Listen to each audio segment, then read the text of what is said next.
नमस्ते दोस्तों, स्वागत है आपका अपने चैनल हीलिंग हेवन पर। आज हम बात करेंगे ऑटम सीजन यानी कि शरद ऋतु के बारे में।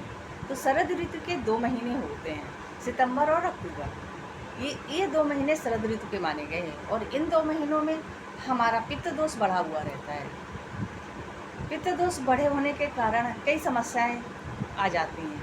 तो आज हम उन्हीं समस्याओं के बारे में बात करेंगे और बात करेंगे कि हम कैसी अपनी दिनचर्या रखें और कैसा अपना खान पान रखें, जिससे कि हम जो बढ़े हुए पित्त से हम बढ़े हुए पित्त को हम बैलेंस कर सकें और अपना स्वास्थ्य सुधार सकें। तो इस 2 महीनों में क्या समस्याएं आ सकती हैं आपको? इन महीनों में डेंगू, मलेरिया जैसी समस्याएं बहुत ज़्यादा देखने को मिलती हैं, क्योंकि बरसात जाने के बाद बारिश के जो जगह जगह पे चीज़ें सड़ती हैं, कूड़ा कचरा इकट्ठा होता है, इससे मच्छर होते हैं और मच्छरों के काटने से जो समस्याएं होती हैं, वो समस्याएं इन महीनों में सबसे ज़्यादा होती हैं। इसके साथ ही पित्त दोष बढ़े होने के कारण हमें कई तरह की समस्याओं का सामना करना पड़ता है, जैसे कि जुकाम का, कफ का बढ़ना, चक्कर का आना, कब्ज का रहना, उल्टी का आना, चक्कर आना, माइग्रेन का होना और बहुत सारी समस्याएं होती हैं। हमारी स्किन की प्रॉब्लम का होना, स्किन की प्रॉब्लम तो आजकल वैसे भी बहुत ज़्यादा हो रही है। तो इन दिनों में सबसे ज़्यादा ये समस्या हैरान करती है, परेशान करती है। तो इन सब को नियंत्रण में रखने के लिए हमें अपनी दिनचर्या को बहुत ही व्यवस्थित करके चलना होता है, ताकि हमारा पित्त दोष बैलेंस रहे, जिससे इन सारी समस्याओं से हम निजात पा सकें।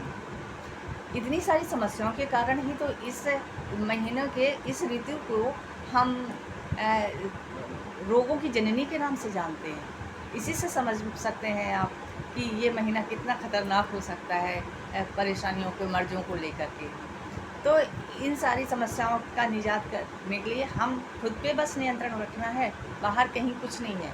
आप खुद पे नियंत्रण रखिए, खुद का लाइफस्टाइल सुधारिए, खुद का खान पान सुधारिए और आप स्वस्थ रहिए।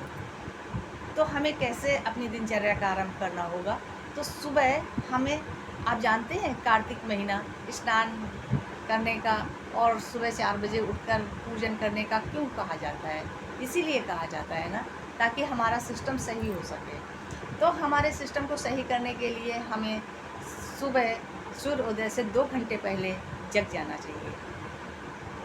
इसके साथ ही हमें हल्की सी मसाज करके ठंडे पानी से स्नान करना चाहिए और हल्का व्यायाम करना चाहिए। सूरज की उगती हुई किरणों का सेवन करना चाहिए। इसके साथ ही हमें अपने खाने में जो पित्त प्रधान चीज़ें हैं वो नहीं खानी चाहिए, जो गर्म तासीर की चीज़ें हैं उनका सेवन नहीं करना चाहिए और ज़्यादा तला भुना भी हमें नहीं खाना चाहिए। हमें खाने में लौकी, तरोई, परवल, टिंडे जैसी चीज़ें खानी चाहिए। मूंग की दाल जो छिलके वाली होती है उसका सेवन भी अच्छा रहता है। इस समय पे खाने योग्य फल होते हैं, आप खजूर खा सकते हैं, आप मुनक्का खा सकते हैं, आप घी का सेवन इस समय पे बहुत अच्छा होता है। आप सिंघाड़े का प्रयोग करें, सेब का प्रयोग करें, आप अनार खा सकते हैं, आप नाशपाती खा सकते हैं। अमरूद आप खाने के बाद कम मात्रा में खाएं तो अच्छा रहता है। अंगूर का सेवन आपको अच्छा रहता है इस समय पे। तो इस तरह से आप समझें कि किन सब्जियों का सेवन करें और किन को ना करें।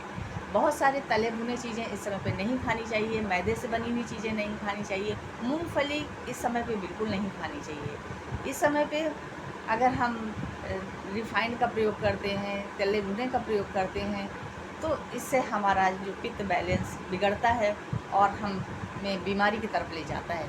तो इस तरह से अपने खाने पीने को थोड़ा सा नियंत्रण रखें और सात्विक भोजन कर लें, ताकि सात्विक तो है ही, लेकिन ये है कि मौसम के अनुरूप भोजन कर लें, जिसमें पित्त की प्रधानता ना हो, ऐसा भोजन करें। दही का सेवन ना करें, तो आप स्वस्थ रह सकते हैं।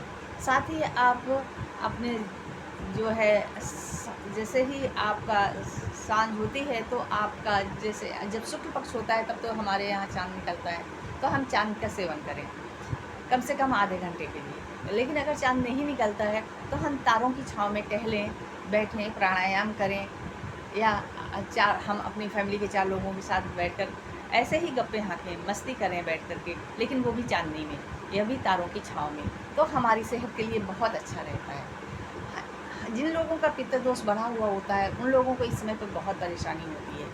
तो उनके लिए तो बहुत ही अच्छी चीज़ है कि आप चाँद के सेवन करें, चाँद की रोशनी में टहलें, आनंदपूर्वक आप अपनी फैमिली के साथ बैठें और साथ ही आप चाँदनी में रखा हुआ एक घड़े को आप चाँदनी में रखें और उसमें जल भर कर रखें और सुबह उठ कर के उसी जल का सेवन करें और जब तक वो चल जाए पूरा दिन करें, बहुत अच्छा है आपके लिए।